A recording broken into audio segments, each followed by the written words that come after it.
그러면 이제 대전이 갖고 있는 도시다운 모습 중에서도 과거 60년대, 70년대 모습을 기억하시는 분들이 많으세요. 많죠. 근데 그것이 많이 없어지기도 했지만 일정 부분 보존되고 있는 것도 있거든요. 근데 그것도 재개발이나 도시 미관, 경관 향상이라는 미명하에 언제 없어질지 몰라요. 이제 그런 부분도 상당히 좀 안타까워하고 계시는 것 같아요. 안타까운 정도가 아니라요. 어찌 보면은 과연 이게 이 대전이 어떻게 흘러갈까. 그래도 그러한 것들이 남아 있어야 대전의 역사는 남아 있는 건데 참 사람들을 희한해요.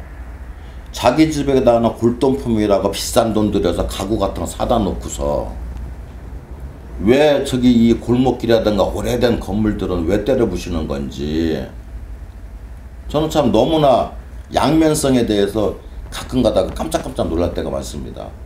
왜 그러냐면요, 이 저쪽 가양동 산일번지 라든가 참 저기 가양동이죠. 아마 거기 대전 한반여전 그 주변 그러고 여기 은행시장 주변 또 저기 동화공고인가요? 거기 철도 역사 주변 소재동 예. 철도 관사 쪽. 예, 철도 관사 쪽만 남아 있지 소대 정도 거의 다 없어졌습니다. 그럼 철도 관사 쪽 같은 경우는 백몇십 년, 100년 넘은 전봇대도 있고 다 그래요. 그리고 그 골목이 이게 아주 한 1시간 정도 다니기가 딱 좋은 골목입니다. 그러한 골목들을 문화 생태계로서 아니면 문화적 가치로서 남기고 또 하나가 이제 일제 때 우리 이제 쉬운 예로 하면은요, 중동 10번지라고 왜 사창가 있지 않습니까? 그게 대전역이 생기면서 일본 말로 무슨 10번지였답니다. 근데 그게 해방 후 중동자만 바뀐 거랍니다. 장소는 똑같고. 사실은 그러한데도 100년 가까이 된 거지 않습니까? 그게 남들은 어떻게 볼지는 모르지만 그러한 거 하나도 하나의 대전의 역사라는 거죠. 그리고 도청이라든가 몇몇 관사들 이런 부분들은 우리가 지켜야 될 부분이거든요. 과거에 상업은행이다 산업은행 같은 경우 만약 이제 구락파식으로 했던 이오니아식이라든가 이런 식의 돌로 된 건물들 다 때려 부신 거 아닙니까 지금. 나는 그 당시에 그것이 지금도 생생해요. 그러한 부분들이 왜 없어졌어야 되냐. 그게 과연 역사라는 거냐는 거죠. 보문산에 대한 추억도 당연히 있으실 테고요. 식장산이나 계룡산에 대한 아름다운 이야기들도 남아 있을 것 같아요. 이화백 같은 경우는 이 대전만 해도요. 예. 저기 저기가 괴족산에 괴족산성, 보문산성이 하나의 모성이라고 봐요. 백제때 산성이거든요. 그리고 이게 세천 유원지 쪽으로 성이 10몇 개가 있습니다. 거기 보면 봉화대, 또 식량 저장하는 성, 그 다음에 이 소위 말하는 간첩들 이게 하는 세작들이라고 하죠. 그거 감시하는 성, 이런 성들이 줄비합니다. 근데 그러한 성들이 지금 어디가 있냐는 거죠. 그것도 역사고 우리 유전자 속에 남겨져 있을 텐데요. 어떤 흔적으로든. 그리고 또 하나 대전에 소위 말하면 우암 선생이나 동춘 선생, 단재 선생이 대전에서 우암 선생 같은 경우는 100년만 됐습니까? 그거 아니잖아요. 그러고 저기 보문산 주변에 청자 무슨 가마터 같은 거 이런 것들 하면 그러면 이 대전이라는 데가 이 세천이 제가 알기로는 탄현이라고 하는데 삼국시대 때 신라하고 백제하고 싸움터였다는 생각이 들 정도거든요. 그러고 이게 고사 같은 거 보면은 유성에 대해서 온천에 대해서 얼마나 많은 얘기들이 나오며 거기 나온 대로 따져도 마을이 굉장히 컸던 것 같아요. 그런 것들 왜 가치 있게 지탱 못하고서 새 건물에 새 걸로 해서 그게 됩니까? 예. 이제 지역이라고 하는 어떤 한계가 대한민국 전체와의 관계에 있어서는 변방이나 주변부나 종속된 이런 느낌, 주도적인 느낌은 아니거든요. 그러나 대전 문화계, 대전 충청 문화계라고 하는 것도 또 하나의 나름대로의 독자성이나 정체성을 갖고 있다고 생각을 해요.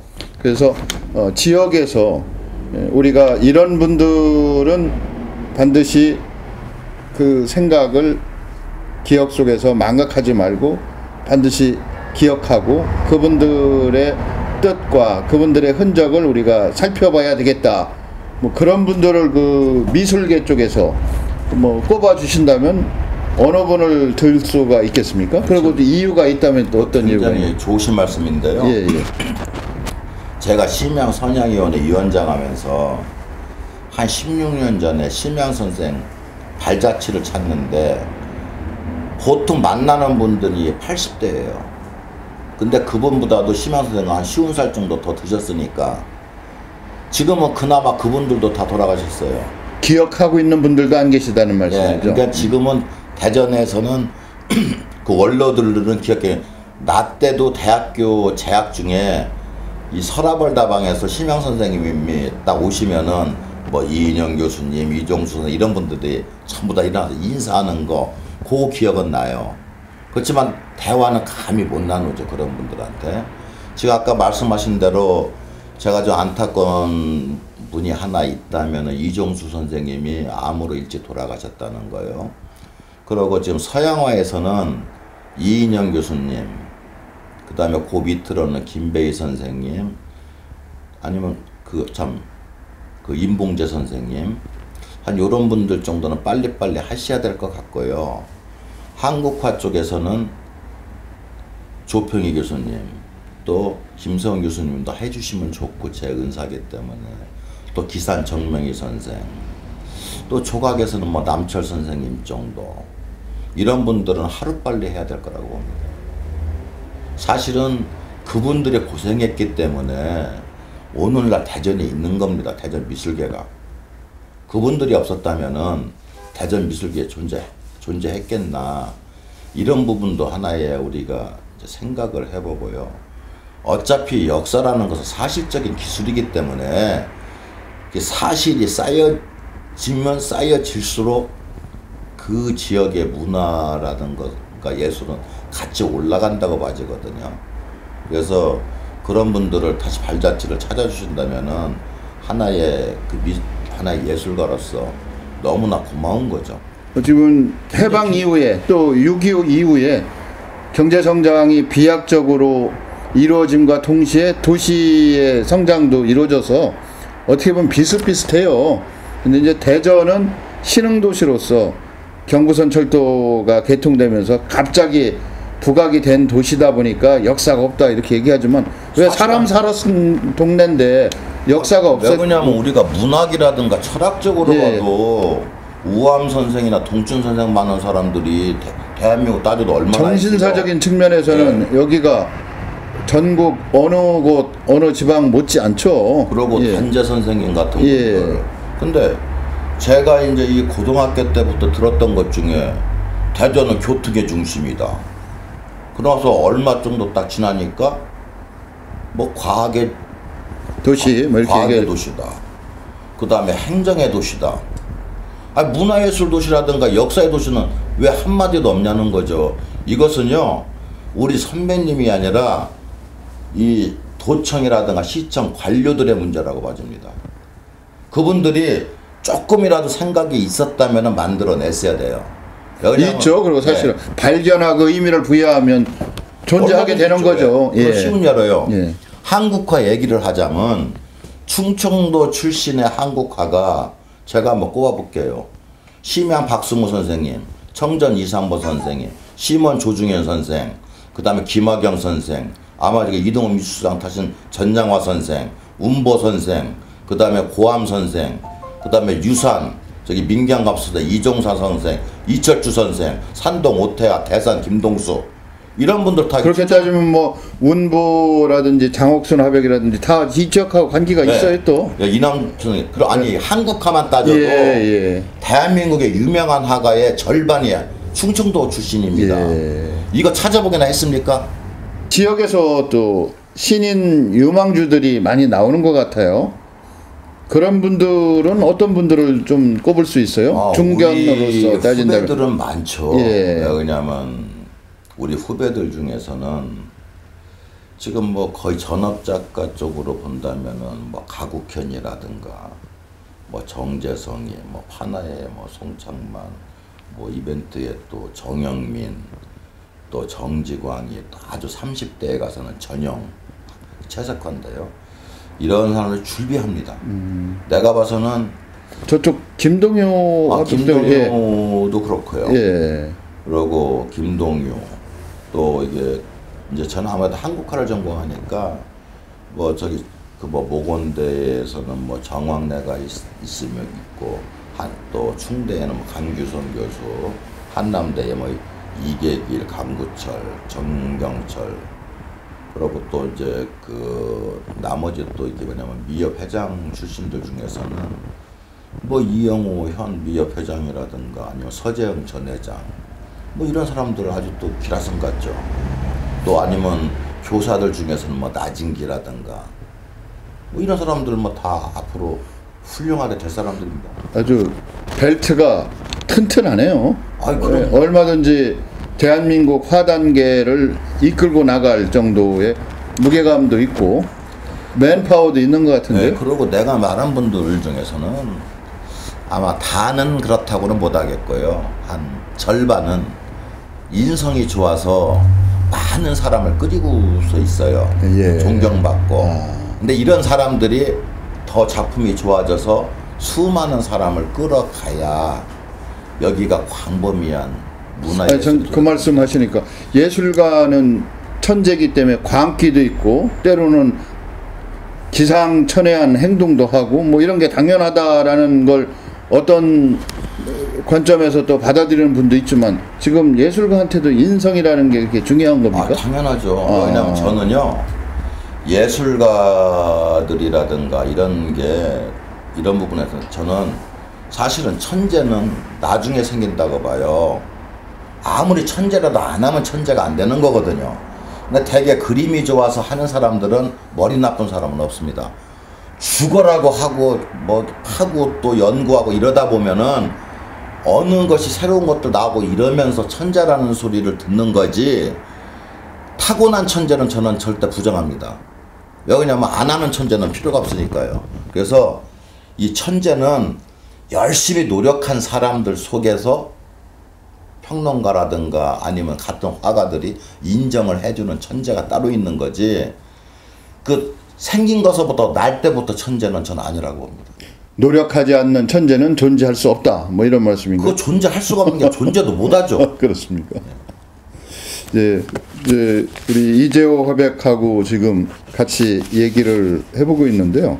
본인의 이제 작품 세계로 잠깐 돌아가서 얘기를 해본다면 본인의 작품을 산수화라고 할 수 있습니까? 채색화라고 할 수 있습니까? 저는 그냥 수목 풍경화로 해주시면 좋아요. 그래서 수목 풍경화라고 하는 장르가 새로 있나요? 아니요, 그냥 산수화를 풍경화로 하는데, 그냥 나는 어찌 보면은 때에 따라서는 좀 난 산수를 보는 것보다는 지금 시대의 사람이다 보니까 풍경을 많이 보는 것들이죠. 그래서 나 같은 경우는 수목을 위주로 한 풍경화가라는 게 맞는 것 같아요. 예. 근데 뭐 학술적으로 수목 산수화가라면 산수화가 한 거겠죠. 그렇지만 그래요. 풍경화가 더 맞는 것 같아요. 알겠습니다. 그리고 이제 이재호 화백은 본인 이야기대로 일찍 대학에 몸을 담게 됐고 또 고학을 양성하고 어떻게 보면 남들이 얘기하는 대로 복받은 삶을 누리지 않았나 이렇게 볼 수도 있어요. 어려운 여건 속에서 예술 활동하시는 분들이 많거든요. 아직도. 제가 얼마 전에 화가 한 분을 봤는데 그분이 평소에 직업이 뭡니까? 그랬더니 그림을 그립니다. 그래서 그림 그려서 돈이 됩니까? 그랬더니 안 되죠. 돈이 안 되니까 뭐 다른 일을 합니다. 무슨 일을 하십니까? 그러니까 노동한다고 하더라고요. 노가다 현장 가가지고. 그 얘기를 듣고 제가 깜짝 놀라기도 했는데 아직도 그런 분들이 많이 계시죠? 그게 원래는 이제 생각을 어떻게 하느냐에 따라서 틀려져요. 예. 대개 외국 같은 경우도 화가들이 투잡, 쓰리잡 합니다. 예. 그렇지만은 흥청망청하지 않아요. 내가 일을 해서 돈을 벌고 나머지 시간에 작업을 하는 게 맞아요. 나 역시도 대학에 있으면서 애들 가르치면서도 틈나는 대로 내 작업을 하는 거죠. 그러니까 그 어찌 보면은 그 작가들도 나도 막일 같은 거 때에 따라서는 하면서 그 어느 정도 또 돈을 벌면서 이렇게 한 게 내 그림의 위치가 어느 정도냐는 거, 이것만 생각해서는 안 돼요. 내가 살고 있는 대전의 시민들의 역량이 어느 정도냐, 또 그림에 대해서 관심이 어느 정도냐, 이런 부분을 생각을 해야죠. 그러기 위해서는 그러한 부분들, 이 작가들이 시민을 계몽시킬 이유가 분명히 있습니다. 그러고 자기 작품을 그렇게 올라가기까지는 본인이 사실 작품하는 데에 피나는 노력이 필요한 거거든요. 일은 그냥 힘든 그 고통의 노력이지만 이 머리가 빠개지고 가슴이 며지는 노력은 자기 작업에 있는 거예요. 이거 이상 큰 고통이 없어요. 그러니까 이 고통을 더 느끼다 보면은 나머지 수입에 의한 고통은 많이 적어지거든요. 그래서 저는 그래요. 작가들도 이제는 일을 할 때다. 일도 하나하나 일을 해가면서 나머지 24시간을 낭비하지 말라는 거예요. 최소한 24시간 잠자는 시간 줄여서라도 자기 작업하는 시간만큼은 철저하게 지켜야만 된다고 봐지거든요. 여건이 자리가 없는 것을, 그렇다고 해서요, 쉬운 예로 작가가 기업에 들어갔다고 칩시다. 작업할 것 같아요? 만약 삼성, 현대 같은 데 가면 8시, 9시까지 근무하는데 내가 막일하는 것보다도 오히려 시간이 더 뺏기는 것들이거든요. 이게 작가들도 마음가짐을 새롭게 갖고서 내 작업에 필요한 것이 뭔가를, 그것을 우선순위로 놓고서 생활을 해야 된다고 하죠. 마지막 질문 하나 드려보겠습니다. 앞으로도 작품 활동을 계속 하실 거죠? 언제까지 하실 겁니까? 뭐 언제까지라고 할 게 뭐 있어요. 그냥 숨 끊어지는 날까지 하면 되죠. 저는 그렇게 생각해요. 왜냐면 내가 64년 동안 이제 와서는 제가 다른 거 아는 게 없어요. 그 그림에도 여러 가지 장르가 있는데 내가 유일하게 알고 있는 것은 수무 풍경화 쪽이거든요. 그래서 나는 이거 외에는 할 게 없어요. 아무것도. 그러니까 죽을 때까지 이것만 하다가 죽으면 딱 그만인 것 같아요.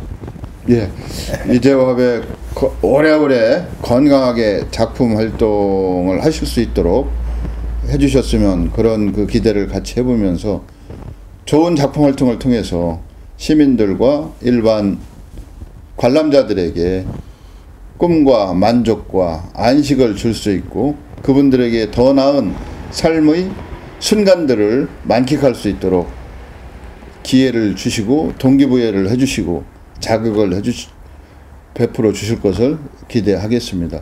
오늘 시전식의 이슈 토론에서는 지역 문화계와 예술계를 이끌어가고 있는 중진 작가들을 만나는 그런 프로그램을 진행하고 있습니다. 오늘은 이재호 화백과 함께 만나서 이재호 화백의 모든 것을 알아보려고 노력했습니다. 여러분 고맙습니다. 다음 이 시간까지 안녕히 계십시오. 고맙습니다.